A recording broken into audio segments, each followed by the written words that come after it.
Hello সবাইকে, আশা করছি সকলে অনেক ভালো আছেন। ওয়ার্ডপ্রেসের আজকের এই টিউটোরিয়ালে আমি আপনাদের দেখাবো কিভাবে আপনি এলিমেন্টর টেমপ্লেট কিট টেমপ্লেট আপনার ওয়ার্ডপ্রেস ওয়েবসাইটে ইম্পোর্ট করতে পারেন। অর্থাৎ এটি হচ্ছে একটি ডিজাইন যেটি হচ্ছে এলিমেন্টর টেমপ্লেট কিট দিয়ে তৈরি করা। আর এটি হচ্ছে আমার টেমপ্লেট কিটের সেই থিমটি বা টেমপ্লেটটি, যে টেমপ্লেট আমাকে ক্লায়েন্ট অলরেডি পারচেস করে দিয়েছে।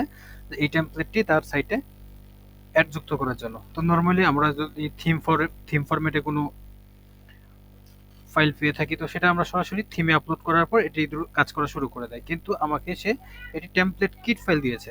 তো আমি এখন দেখাবো কিভাবে টেমপ্লেট কিট ফাইলটি আপনি আপনার ওয়ার্ডপ্রেস সাইটে সেট আপ করতে পারেন। তো টেমপ্লেট কিট ফাইলটি ওয়ার্ডপ্রেস সাইটে সেট আপ করার জন্য আপনাকে একটি প্লাগইন ইনস্টল করতে হবে। প্লাগইনটির নাম হচ্ছে টেমপ্লেট কিট ইম্পোর্ট। যে প্লাগইনটির মাধ্যমে আমরা টেমপ্লেট কিট ইম্পোর্ট করতে পারবো। ক্লায়েন্ট আমাকে অলরেডি টেমপ্লেট কিটের ফাইলটি দিয়ে দিয়েছে। তো আমি এখানে সার্চ করব টেমপ্লেট কিট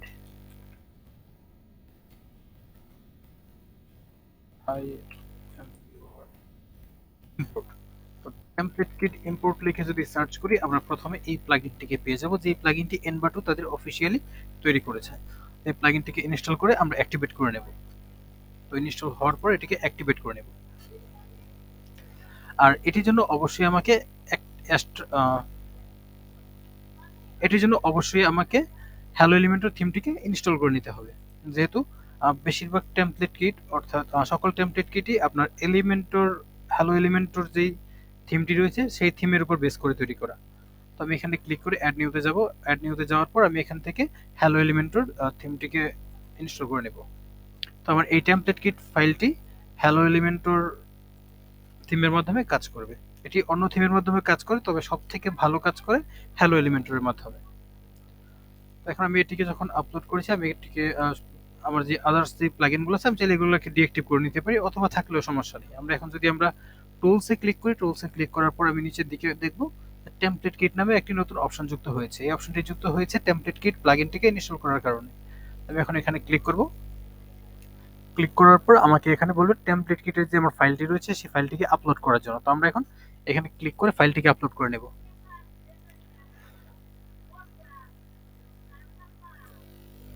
আচ্ছা, এটি হচ্ছে আমার টেমপ্লেট কিটের সেই ফাইলটা। আমি এই ফাইলটিকে সিলেক্ট করে ওপেন করব। তো এখানে আমাকে আপলোড হওয়ার জন্য একটু টাইম নেবে, তো আমরা সেই টাইম নেওয়া পর্যন্ত ওয়েট করি। আমাদের এটি আপলোড হয়ে গেছে। তো এখানে আমাকে এই টেমপ্লেটগুলো ইম্পোর্ট করতে গেলে আমাকে এখন নর্মালি সে ইম্পোর্ট করতে দিবে না। আমাকে এখানে কয়েকটি প্লাগইন তারা রিকমেন্ডেড করছে, যেগুলো আমাকে মাস্ট বি ইনস্টল করতেই হবে। তো আমি এখানে ইনস্টল রিকোয়ারমেন্টে ক্লিক করার পর আমি দেখবো আমাকে এখানে সাজেস্ট করছে এলিমেন্টস কিট লাইট এই প্লাগইনটিকে ইনস্টল করার জন্য, তারপর এলিমেন্টর প্রো, এলিমেন্টর আর এলিমেন্টর ডিফল্ট কালার সেম। তো এই ব্যাপারগুলো আমাকে ইনস্টল করে নিতে হবে। তো আমি এখানে যদি ক্লিক করি, এলিমেন্টর প্রো বাদে বাকিগুলো অটোমেটিক্যালি ইনস্টল হয়ে যাবে, যেহেতু এলিমেন্টর প্রো একটি প্রিমিয়াম প্লাগইন, এটিকে আমাদের আলাদাভাবে ইনস্টল করতে হবে। তো আমাদের যেহেতু এখানে রিকমেন্ডেড করছে এলিমেন্টর প্রো প্লাগইনটিকে ইনস্টল করার জন্য, তো আমরা এই এলিমেন্টর প্রো প্লাগইনটিকে ইনস্টল করে অ্যাক্টিভেট করে নেব। আমি এখান থেকে এলিমেন্টর প্রো ফাইলটিকে আপলোড করে দিচ্ছি। আপলোড করে অ্যাক্টিভেট করে দিচ্ছি। ওকে, তো আমার এলিমেন্টর প্রো প্লাগইনটিকে আমরা এখন ইনস্টল করে নিলাম। আমরা যেখানে পেজটিকে রিলোড করি, তো এই ক্ষেত্রে দেখবো আমার এই নোটিফিকেশনটি চলে গেছে। এখন আমি চাইলে খুব সহজে সকল পেজগুলো আমি খুব সহজে ইম্পোর্ট করে নিতে পারি। তো আমার ক্লায়েন্টের সাইটটি হবে ওয়ান পেজ, তার শুধু হোম পেজটাই তার সাইটের জন্য যথেষ্ট। তো সেই ক্ষেত্রে আমি সকল ফাইলগুলো ইম্পোর্ট না করে আমার যে প্রয়োজনীয় যে ফাইলগুলো আছে এগুলো ইম্পোর্ট করবো। আপনি চাইলে সবগুলো ফাইল একত্রে ইম্পোর্ট করতে পারেন। তো এখান থেকে আমাকে অবশ্যই গ্লোবাল কিট স্টাইল এটিকে আমার ইম্পোর্ট করতে হবে। এটিকে ইম্পোর্ট করলে আমার সাইটে যত স্টাইল আছে স্টাইলগুলো এর মাধ্যমে স্টাইল কালার এই ব্যাপারগুলো অটোমেটিক ইম্পোর্ট হয়ে যাবে। আমি এটিকে ক্লিক করে ইম্পোর্ট করে নিয়েছি। তারপর আমার সাইটের জন্য প্রয়োজন হেডার। তো এটি হচ্ছে আমার প্লাস্টার হেডার, যেটি আমার হেডারের জন্য কাজ করবে। তো আমি এটিকে ক্লিক করে ইম্পোর্ট করে নেব। এখন আমার হেডারটি ইনস্টল হয়ে গেছে। তো আপনি আবার আমার ফুটারও ইনস্টল করা লাগবে। তো আমি এখান থেকে ফুটারটিকেও ইম্পোর্ট করে নেব। তো আমার গ্লোবাল স্টাইল, হেডার, ফুটার, এখানে প্রায় 3টি বিষয় ইম্পোর্ট হয়ে গেল। এখন আমার হোম পেজটিকে ইম্পোর্ট করতে হবে। এটি হচ্ছে আমার হোম পেজ। তো আমি এটিকে এখন ক্লিক করে ইম্পোর্ট করে নেব। আর আদার্স পেজগুলো আমার আপাতত প্রয়োজন নেই, যেহেতু আমার ক্লায়েন্ট শুধু হোম পেজটি চেয়েছে। তো আপনি চাইলে আদার্স পেজ আপনার প্রয়োজন মতো আপনি ইম্পোর্ট করে নিতে পারেন। তো এখানে ইম্পোর্ট হতে কিছুটা সময় লাগবে, তো কিছুক্ষণ ওয়েট করি। ওকে, তো আমার এখান থেকে আমার হোম পেজটা ইম্পোর্ট হয়ে গেছে। তো এখন আমার কাজ হচ্ছে আমার প্রথমে হেডারটিকে যুক্ত করা, তারপর ফুটার যুক্ত করা। আমি যদি এখন আমার সাইটটিকে চেক করি, তো সেই ক্ষেত্রে দেখবো আমার এখানে হেডার ফুটার বা হোম পেজ কোনোটাই এখনো আসেনি, কিন্তু আমার যে ডিফল্ট স্টাইলগুলো আছে কালার এগুলো সহজেই চলে আসছে। তো এখন আমাকে হেডারটা ইম্পোর্ট করতে হবে। আর হেডার ইম্পোর্ট করার জন্য আমি যখন প্লাগইন ইনস্টল করি তারা রিকমেন্ডেড করেছিল এলিমেন্টস কিট প্লাগইনটিকে ইনস্টল করার জন্য। আর এলিমেন্টস কিটের মধ্যে আপনার হেডার ফুটার বিল্ডার অপশনটি ডিফল্টভাবে তারা দিয়ে দেয়। তো এখানে যদি আমি এলিমেন্টস কিটে হোভার করি তো ওই ক্ষেত্রে দেখবো হেডার ফুটার নামে একটা অপশন আছে, এটাতে ক্লিক করব। ক্লিক করার পর আমি একটি হেডার ক্রিয়েট করব এবং ফুটার ক্রিয়েট করব। তার আগে আমাকে ওদের যে বেসিক স্টেপটি আছে এটিকে কমপ্লিট করতে হবে। ঠিক আমি নেক্সট নেক্সট করে এটিকে কমপ্লিট করে নিচ্ছি। ওকে, আমার এগুলো স্টেপ কমপ্লিট। এখন আমি যদি হেডার ফুটার এবার ক্লিক করি তো সেই ক্ষেত্রে আমি এখান থেকে হেডার আর ফুটার নতুন করে বিল্ড করতে পারবো। তো আমি এখানে নাম দিব হেডার। এটা টাইপ কি হবে? এটা টাইপ হবে হেডার। এবং এটা কোথায় পাবে? এটা হবে সম্পূর্ণ ওয়েবসাইটে। এবং এটিকে আমরা অ্যাক্টিভ করে সেভ করব। সেভ করার পর এখন যদি আমি এই সাইটটিকে রিলোড করি তো দেখবো আমার এখান থেকে টাইটেলটি চলে গেছে, আমার হেডার অপশনটি চলে গেছে।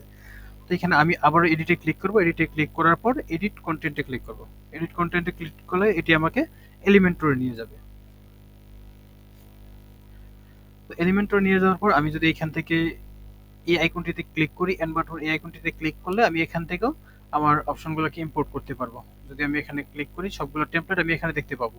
তো আমি চাইলে এখান থেকেও করতে পারি। আবার যদি আমি চাই যে এখানে আমার যে সেভ টেমপ্লেট আছে এখান থেকে মাই টেমপ্লেটে ক্লিক করব, এখান থেকেও আমি করতে পারি। তো এটি যেহেতু হেডারের জন্য তৈরি করা, আমরা এখানে হেডার, তো হেডার থেকে আমরা ইনসার্টে ক্লিক করব। ইনসার্টে ক্লিক করে অ্যাপ্লাই করব। অ্যাপ্লাই করলে আমার যে ডিফল্ট হেডারটি রয়েছে এই হেডারটি পেয়ে যাবে।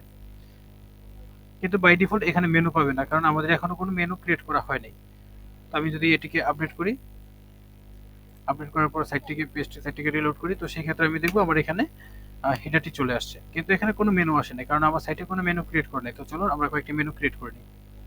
আমরা এপিরিয়েন্স থেকে যাবো মেনুতে। মেনুতে যাওয়ার পর এখানে আমরা একটা মেনু ক্রিয়েট করে নেব। মেন মেনু নামে একটা অপশন দিয়ে এটিকে আমরা হেডার সিলেক্ট করে ক্রিয়েটে ক্লিক করি।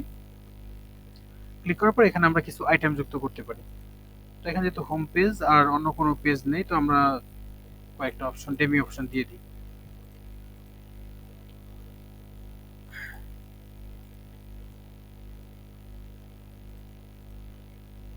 ওকে, আমরা জাস্ট ডেমি হিসাবে এই মেনুগুলো দিয়ে দিয়েছি। তো এখন যদি আমি এই পেজটাকে সেভ করে হোম পেজটা রিলোড করি তো এই ক্ষেত্রে দেখবো আমাদের মেনুটি চলে আসছে।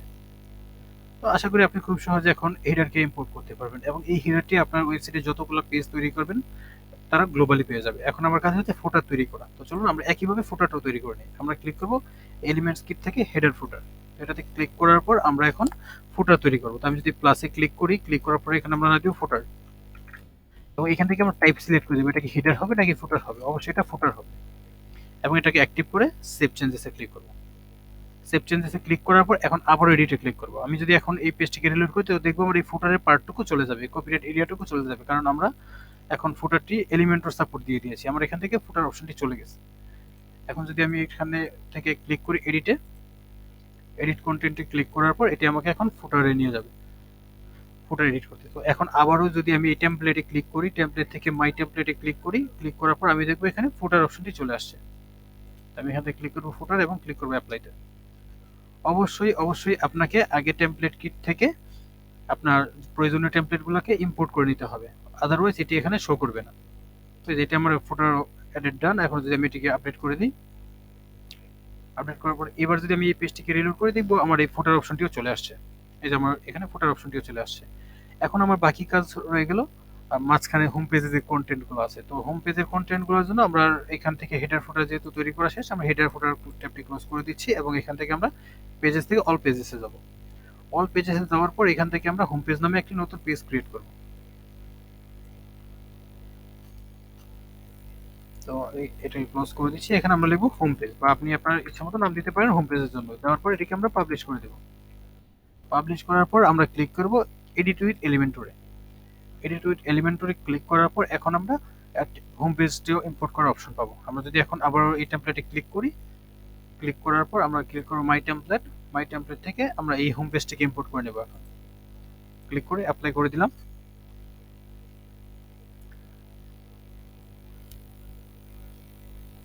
তো অ্যাপ্লাই করার সাথে সাথে দেখবো আমার যে হোম পেজের টেমপ্লেটগুলো রয়েছে সেগুলো চলে আসছে এবং আমার সাইটে যতগুলো ইমেজ ছিল ইমেজ সহ আমার সম্পূর্ণ ডিটেলস সহ এগুলো চলে আসছে। আমরা যদি এখন ডেমির সাথে এটাকে ম্যাচিং করে তো সেক্ষেত্রে দেখবো আমাদের মোটামুটি সবগুলো কন্টেন্টই এখানে চলে আসছে। এটা হচ্ছে আমার ডেমি ওয়েবসাইট। এখানে আপনার লেখা এবং টেক্সট সহ যতগুলো ইনফরমেশন আছে সবগুলোই আমার এখানে অটোমেটিক ইম্পোর্ট হয়ে গেছে। এবার যদি আমি এটাকে আপডেট করি, আপডেট করার পর এবার যদি আমি পেজটিকে রিলোড করি, তো সেক্ষেত্রে হয়তো আমরা এই পেজটিকে দেখবো না এখন, কারণ আমরা হোম পেজ কোনটি হবে এটা আমরা ওয়ার্ডপ্রেস থেকে দেখিয়ে দিইনি। তো এটা দেখিয়ে দেওয়ার জন্য আমরা আবার ড্যাশবোর্ডে চলে যাবো। ড্যাশবোর্ডে যাওয়ার পর সেটিং থেকে যাব রিডিং এ। সেটিং থেকে রিডিং এ যাওয়ার পর এখানে আমার এই স্ট্যাটিক পেজ এটিকে সিলেক্ট করব। সিলেক্ট করে হোম পেজ হিসেবে আমরা দেখিয়ে দিব বর্তমানে আমরা যে হোম পেজটা ক্রিয়েট করেছি এটিকে দিয়ে যখন আমরা সেভ করব, এবার যদি আমরা এই পেজটিকে রিলোড করি এবং এটা দেখব এখানে আমার সম্পূর্ণ সাইটটি রেডি হয়ে গেছে। এখন আপনি যদি কোনো প্রয়োজনীয় আপনার কন্টেন্ট বা টেক্সট বা ইমেজ পরিবর্তন করা লাগে, আপনি এডিট উইথ এলিমেন্টরে ক্লিক করে এখন যাবতীয় ডিটেলস এখান থেকে পরিবর্তন করতে পারেন। এবং এই এলিমেন্টের টেমপ্লেট কিট সম্পূর্ণ রেসপন্সিভ হয়ে থাকে। আপনি যদি এখন রেসপন্সিভে ক্লিক করেন, এখান থেকে আমি যদি রেসপন্সিভ ডিভাইসটিকে চেক করে নিই, তো সেক্ষেত্রে দেখবো আমার সাইটটি অটোমেটিক রেসপন্সিভ হয়ে গেছে। কারণ টেমপ্লেট কিট যখন কেউ তৈরি করে তখন এটিকে তারা রেসপন্সিভ করেই তৈরি করে, আদারওয়াইজ থিম ফার্স্ট এটিকে অ্যালাউ করে না। তো আশা করি এখন আপনি খুব সহজে টেমপ্লেট কিটের টেমপ্লেট ইম্পোর্ট করার মাধ্যমে আপনি খুব সহজে একটি কমপ্লিট সাইট তৈরি করতে পারবেন এবং কাস্টমাইজেশন আপনি আশা করি নিজে নিজে করতে পারবেন এখন। তো এই ছিল আমার আজকের এই টিউটোরিয়ালে কিভাবে এলিমেন্টর টেমপ্লেট কিট ওয়ার্ডপ্রেস ওয়েবসাইটে ইম্পোর্ট করতে হয়। আশা করি ভিডিওটি আপনার জন্য হেল্পফুল হবে। ধন্যবাদ।